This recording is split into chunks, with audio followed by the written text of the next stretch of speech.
Será que vale a pena servir a Deus?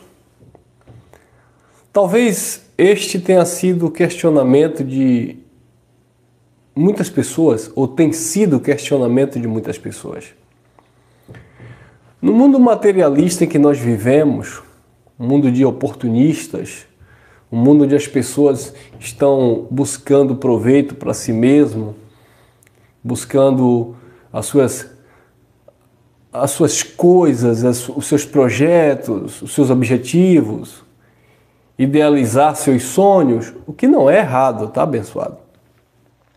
Mas neste mundo de ansiedade, de corre-corre, de labuta, sabe, de trabalho, de estudo, de dedicação, de busca por uma qualidade melhor de vida, eu tenho certeza que muitas pessoas acabam se perdendo na caminhada com Deus. Você pode até discordar de mim porque você conhece a graça e diz: não, mas o Espírito habita em mim, eu sou templo do Espírito. Não me venha com essa desculpa de quem não tem se envolvido, de quem não tem, de fato, buscado uma convivência, um relacionamento e uma vida pautada no Evangelho. Porque tem muitas pessoas usando essas desculpas. Por que desculpas? Porque estão se apropriando apenas no sentido de que nós somos templo do Espírito e de que Deus habita em nós e de que salvação eterna não se perde.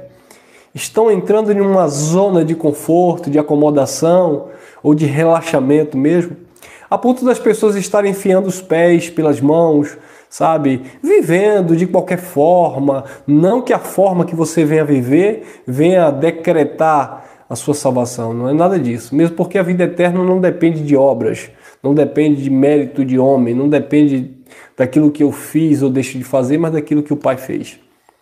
Mas eu me refiro, abençoado, a uma vida dentro desse contexto de reino de Deus, uma vida dentro desse contexto de estar cheio do Espírito, uma vida dentro desse contexto de estar vivendo a comunhão com Deus mediante a sua palavra, a estar tendo um padrão de vida, um caráter que a palavra te dá esse respaldo para você viver e não usando de uma liberdade em Cristo para estar dando ocasião à carne, mas de fato aproveitando as oportunidades para servir uns aos outros em amor. Então nessa ansiedade, nesse desespero, nessas buscas intermináveis, porque aqui na Terra, meus amados, nós sempre iremos buscar, procurar, sabe, se atualizar, melhorar, e muitas pessoas têm aquela velha esfarrapada desculpa: eu estou sem tempo, mas sem tempo para Deus? Sem tempo para um relacionamento, um comprometimento com Deus? Sem tempo para ter um momento de meditação, de confissão de fé, sabe, de uma retrospectiva da tua vida, de tudo que você fez, onde você errou e qual ponto que você precisa melhorar, o que é que você precisa fazer para estar de fato vivendo uma vida por fé e agradando o autor e consumador da mesma? Então eu tenho um irmão que ele diz assim: na verdade, irmão Elcio, não é falta de tempo, é falta de prioridade, porque todo mundo tem as suas prioridades e às vezes nesse sentido de Deus, das coisas espirituais concernente ao reino, as pessoas não priorizam tanto, porque quando as pessoas priorizavam no sistema religioso, e porque as pessoas estão priorizando entre aspas no sistema religioso, no fundo tem um pouco de medo, insegurança, sabe, ganância: eu vou fazer porque Deus vai me dar, eu vou fazer porque Deus vai me prosperar. Ou a questão do medo: eu vou fazer para não perder a minha salvação, eu vou fazer para o diabo não entrar na minha vida. Então é isso que está dominando e pervertendo, né, os corações dos filhos de Deus, porque é a base do medo, é a base da imputação, é a base da cobrança. Mas nós que conhecemos o Evangelho da Graça, onde este Evangelho promove em nós descanso, paz, onde ele promove em nós uma verdadeira sabedoria que vem do alto, Muitas vezes nós deixamos um pouco de lado, porque afinal de contas eu tenho tantas coisas a fazer. E a pergunta é, e este é o tema, vale a pena servir a Deus? Será que vale a pena eu me abdicar das minhas paixões carnais, das minhas vontades, das minhas inclinações? Vale a pena eu reduzir o meu eu ao nada para que de fato ele cresça em mim? Vale a pena eu diminuir para que ele cresça? Vale a pena eu levar, sabe, da minha cara, minha face à tapa, a oferecer o outro lado por causa do temor do Evangelho? Infelizmente, na vida de muitas pessoas, para nossa vergonha, não. Porque tem muitas pessoas que se dizem de Deus, se dizem estar em graça, mas a gente sabe, abençoado, que o pavio curto, o temperamento explosivo, impede de demonstrar e manifestar este Cristo maravilhoso, esta graça maravilhosa que nós temos, sabe? E eu sei que ainda vão usar, mas isso aqui é a carne para nada presta, é o Espírito que é salvo, e daí? O Espírito é salvo, mas você está em um corpo onde, juntamente com este Espírito, deve glorificar a Deus. Eu tenho pensado muito sobre isso, porque os 18 anos que eu vivi no sistema religioso, ele não pode dar um melhor testemunho em termos de temor, em termos de testemunho ao próximo. Ele não pode superar a graça, não. A graça de Deus, ela me trouxe libertação, ela me trouxe paz, ela me trouxe descanso, ela me trouxe sabedoria, mas não usar dessa sabedoria, não usar dessa liberdade como capa de malícia para dar ocasião à carne, mas de fato resplandecer esta glória. E esta glória, ela vai ser eminente na vida daquele que pratica o Evangelho, não daquele que acredita no Evangelho, daquele que vive o Evangelho, não daquele que crê no Evangelho. Eu quero usar uma passagem aqui lá no Antigo Pacto, no Salmo 73, o salmista Asaf, olha que interessante, parece que ele entrou em um estágio de decepção, de frustração, e acho que não está valendo mais a pena, olha lá. Verdadeiramente bom é Deus para com Israel, para com os limpos de coração. Aí ele vai dizendo 2, quanto a mim, os meus pés quase se desviaram, quanto a mim, os meus pés quase se desviaram. Pouco faltou para que eu escorregasse os meus passos. Versículo 3. Pois eu tinha inveja dos soberbos, ao ver a prosperidade dos ímpios. Olha que interessante. O salmista Asaf, ele diz no 3, pois eu tinha inveja dos soberbos, ao ver a prosperidade dos ímpios. 4. Porque não há apertos na sua morte, mas firme está a sua força. 5. Não se acham em trabalhos como outra gente, nem são afadigados como outros homens. 6. Pelo que a soberba o cerca como um colar, veste-se de violência como um adorno. Versículo 7. Os olhos deles estão inchados de gordura, superabundam as imaginações do seu coração, são corrompidos e tratam maliciosamente de opressão, falam arrogantemente, erguem a sua boca contra os céus e a sua língua percorre a terra. Pelo que o seu coração volta aqui, as águas do copo cheia lhes espremem. Dizem, como sabe Deus? Ou há conhecimento no Altíssimo? Eis que estes são os ímpios. Todos desviam e estão sempre em insegurança e se aumentam em riquezas. Na verdade, que em vão tenho purificado o meu coração. Olha que interessante, abençoado. Versículo 13. Na verdade, em vão tenho purificado o meu coração e lavado as minhas mãos na inocência, pois todo dia tenho sido afligido e castigado na minha manhã. Se eu dissesse também falarei assim, eis que ofenderia a geração dos teus filhos. Quando eu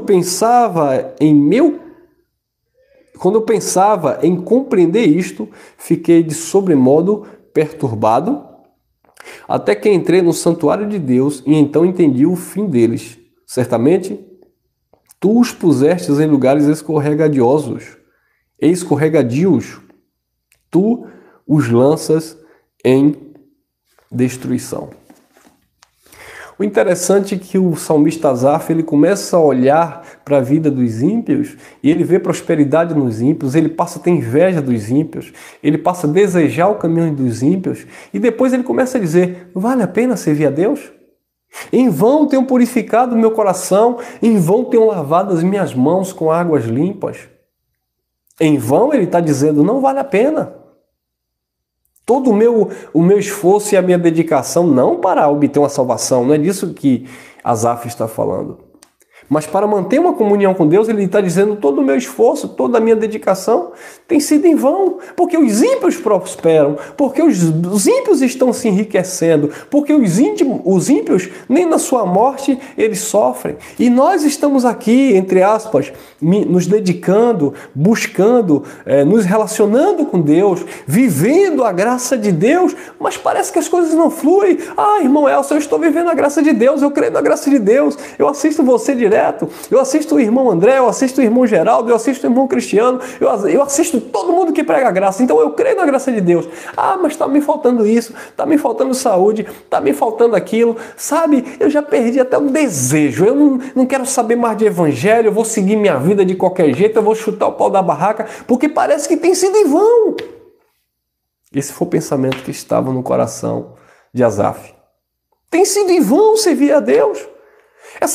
Eu já ouvi pessoas, esta graça não adianta nada, esta graça não presta, eu creio nessa graça, mas eu não estou vendo a minha vida mudando.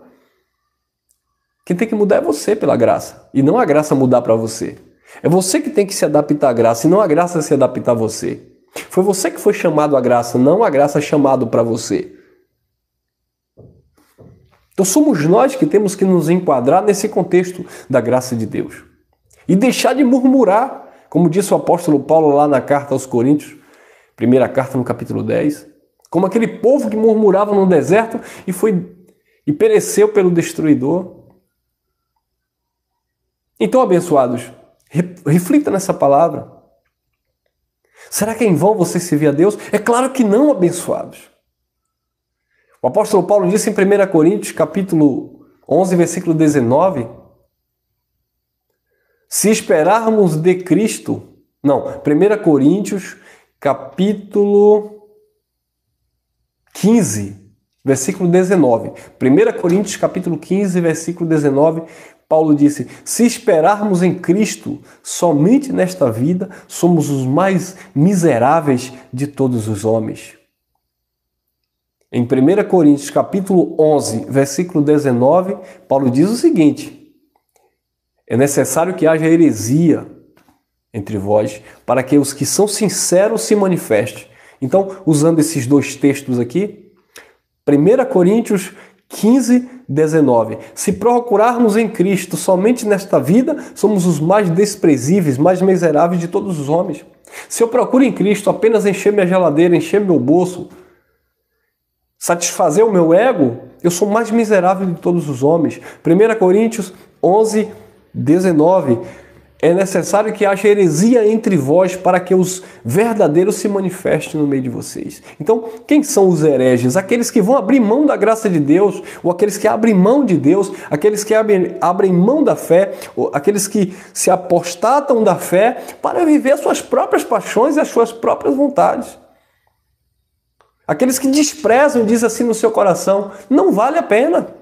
Em vão tenho purificado a minha mente, o meu coração, em vão tenho lavado as minhas mãos, em vão eu tenho falado desta graça, em vão eu tenho vivido esta graça, em vão eu tenho ouvido esta graça. Na verdade, isso aí é mais uma religião, na verdade é mais uma doutrina, porque nada muda na minha vida, porque... Ô, herege! Para de pensar nas coisas de Deus apenas para se beneficiar aqui na terra. Marta, Marta, por que estás ansiosa com tantos afazeres? Uma só é necessária e Maria escolheu a melhor parte. Não é em vão ouvir a voz do Espírito. Não endureçais o teu coração quando ouvirdes a voz do teu Deus. Não tem sido em vão. Outra passagem interessante se encontra lá em Malaquias, no capítulo 1. Olha lá, Malaquias, no capítulo 1. Olha o que aconteceu aqui em Malaquias, capítulo 1. Versículo 2 em diante. Olha lá. Eu vos amei, diz o Senhor, mas vós dizeis, em que nos amastes? Não foi Esaú o irmão de Jacó? Disse o Senhor, todavia amei a Jacó